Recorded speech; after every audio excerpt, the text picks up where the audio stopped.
Let's talk about what happens when everything gets too loud inside your head, and so you go quiet on the outside.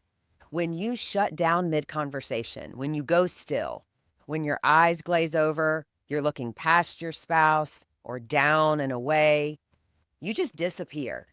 That's stonewalling. It's the fourth horseman in the Gottman Method, and it doesn't mean that you don't care. It usually means your nervous system is overwhelmed. You may be emotionally flooded. Your heart rate spikes, your brain goes offline, and your body is in full survival mode. That's the classic freeze response.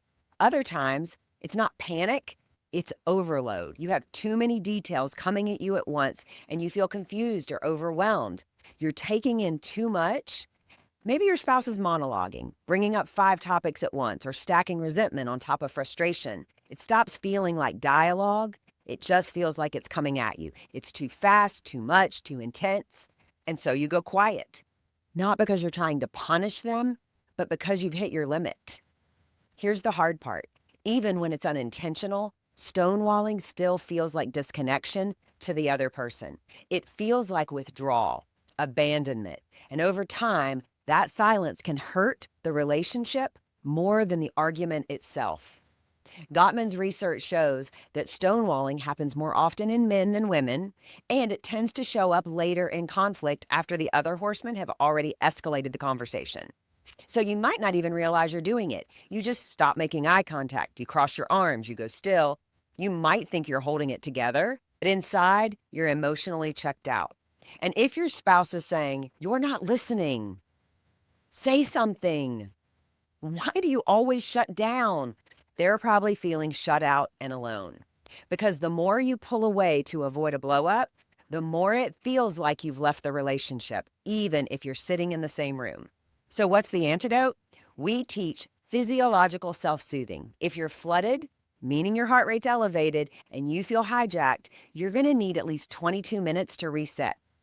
Not stew, not rehearse what you're going to say when you come back, but to calm your body down. You step away, regulate, and then come back to the conversation. If you're not flooded, you're just overwhelmed or withdrawing, the antidote is to self-soothe, stay engaged, and ask for what you want or need. Name what's happening.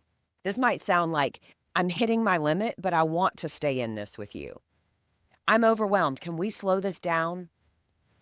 I'm still here. I'm trying to track, but I need you to pause for a second." That's not abandonment. That's protecting the dialogue.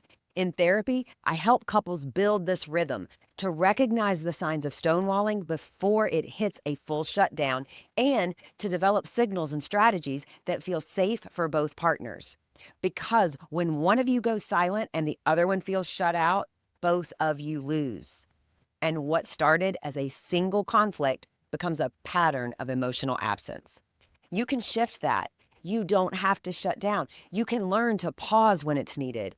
Also, how to stay emotionally engaged even when things feel hard, especially when things feel hard.